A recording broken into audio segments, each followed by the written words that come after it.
All right, this is a really quick trade recap on Nvda today. I think I caught like 122%, or at least one point I was up 122%. Maybe at my final contract, I'm not exactly sure. I was in this with 3 contracts, made about $375. And yeah, very great trade. Everything played out perfectly. My system, my edge in the market was spot on, just came out, or market gave it to me right away, and I just took it with confidence, and it was a great trade. Trading with a small size, focus on building the skill, but still very good profits, very good. I mean, 122% is a massive gain. Great trade, very happy, obviously. But yeah, in terms of the trade recap, this is the first thing I like to look for. I like to go on the 4-hour. I like to see what direction the market is moving in on a particular asset that I'm looking at. In this case, it's Nvda, and I saw that we closed a big displacement lower below the swing low. So this is a break of structure. We close lower, and we're making lower lows, so I know the 4-hour is bearish. The 1-hour I know is also bearish because we did the same thing. We broke this swing low with a big displacement down. Made lower lows. So I know that we're bearish. So what do I see at, let me see if I can actually, yep.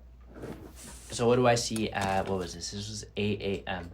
I saw that we took out this high. This is the bottom of a fair value gap. We took out this high right here.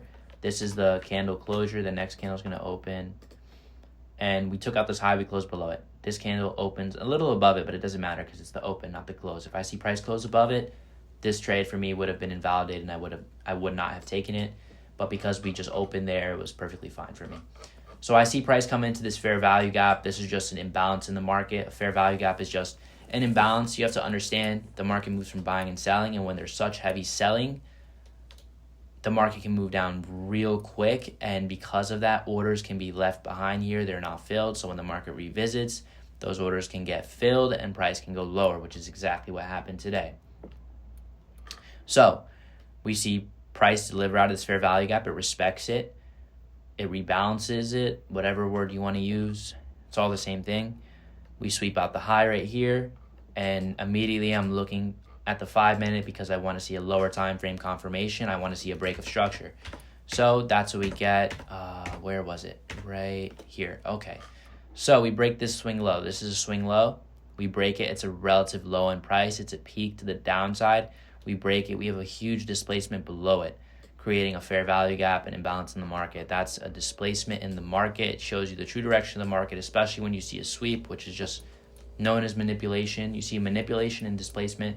That can give you a really good sense of where the market wants to go, where institutions or market makers are pushing the market to go. In this case, like I said, lower. We see a big displacement below the swing low, break of structure, beautiful confirmation. Now I'm waiting on a pullback into a premium because this is the more favorable area for me to get into a trade looking to go short, just because it's more expensive for sellers to sell here. Meaning, okay, so in a premium or in a discount, it's cheaper for buyers to buy. And in a premium, it's better for sellers to sell. Obviously, if you're going short and you're a seller, you don't want to sell. I'll give you a super quick lesson. I'll just give you a simple lesson on buyers. In this case, we'll do buyers just to make it easy. Where is my path tool? This is the way equilibrium works. Where is my path tool? I forget where it is. I never use it. Path.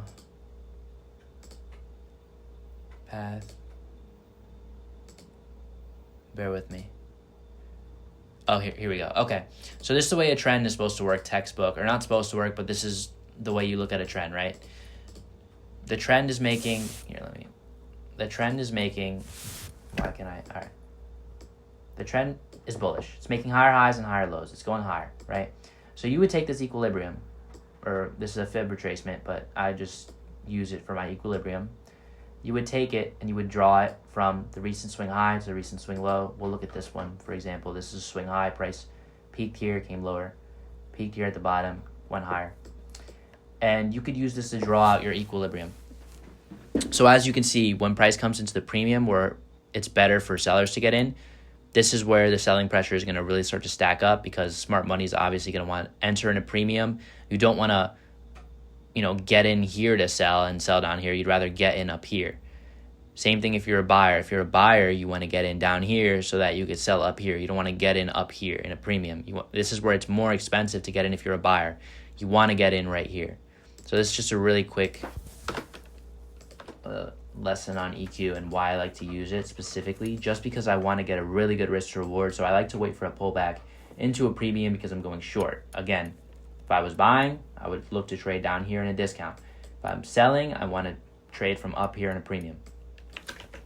So price pulls back right to this 5-minute supply zone. We have a 3-minute supply zone as well. So those are my two confirmations. I like to have two confluences between my entry and my stop loss. We have this supply on the 3-minute. The 5-minute, that for me is good. I keep a somewhat tight stop loss. As you can see, my entry was perfect. I got in right here. The trade came up, or the market came up to here. Price came up to here before rejecting down, respecting this 5-minute fair value gap.